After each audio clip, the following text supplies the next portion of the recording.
Resilience and mental toughness, two of the most powerful tools in our arsenal, not just in endurance sports, but also in life.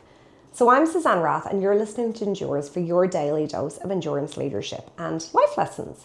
And today I'm going to talk to you a few core points in an excellent article that I read in Trail Running magazine about psychological resilience in trail runners that I'm going to put in the show notes because so many of them, as usual, are also a metaphor for life. So obviously if you're running really ultra long distances, mental toughness and resilience are a key, because that psychological strength can often be the difference between finishing and not finishing. So most people who go to do something like Badwater or, a backyard ultra will train their legs, or they'll train for heat exposure, or they'll train what they're going to eat, or they'll train for cold weather, or they'll practice with their gear. Now, certainly lots of things can come up on the day, even if you train for it. But as a general rule, you train all those things. The byproduct is training that mental resilience and toughness. So there's a couple of people who speak in this article. One of them is Neil Palace, who is a mental toughness specialist and an ultra coach. And what he says, which I found really interesting, is key components of resilience are actually an optimistic mindset and self-efficacy. And it's really core that we have the right support systems around us for that. So that's the secret sauce. So people might think resilience is just pushing through. It's really not. Addy Brody, who's an athlete, describes it, and I love this, as productively interacting with the reality that's unfolding. So embracing the present and accepting what you face with an adaptability and an acceptance mindset.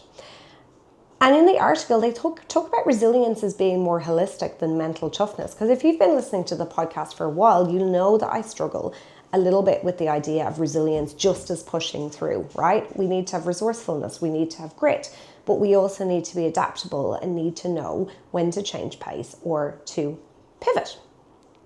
So here are some ways that this might actually be applicable within your workplaces if you haven't already thought about them. So first of all, productively interacting with the reality that you face. We all hear people blaming the government, the economy, the weather, the workforce, all of these things, the boss, for the problem. Whereas instead of actually denying the reality of whatever the economic or other circumstances are around us, or engaging in blame, excuses and denial, think about what you can control. So if you're quiet, can you reach out to different referrer sources? Can you try a different marketing strategy? Can you try to upskill? How can you use that time in a way that you can control rather than blaming everything around you? When it comes to pivoting, adapting, or problem solving, it's going, what's plan B?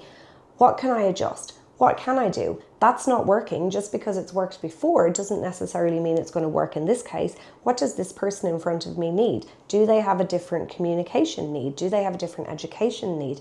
What can I do differently to problem solve in this moment rather than trying to shoehorn what happened then? The old, if it got you here, it won't get you there.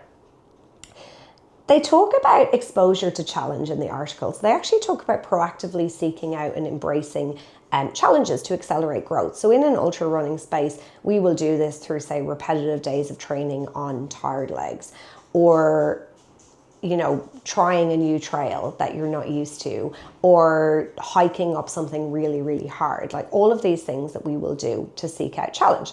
But things you might do in the workplace, being honest with feedback rather than, avoiding difficult conversations, taking on presentations despite feeling nervous, asking for feedback even if the responses are going to hurt, letting other people learn rather than stepping in to rescue them and just doing everything for them. And so thinking, where are you avoiding unnecessary discomfort in your life that could be an opportunity to grow? And they finally talk about the pain of ultra running. And certainly none of us should be going to the workplace or our lives in this intensive pain that I can tell you all about. But there's a level of learning to coexist with discomfort, because that is where growth comes from. And so that is feeling discomfort and doing the thing anyway. whether it's a presentation, whether the business is growing, changing, your leadership is changing, you're adapting to a changing marketplace. You're not always going to have all the answers. You need to learn to move forwards even during uncertainty with the information that's available to you. So I will leave you with that for today, and I'll put the article in the show notes, but yeah, really excellent thing of that intersection of endurance and life. And I'll see you tomorrow for more from Endurance. Bye.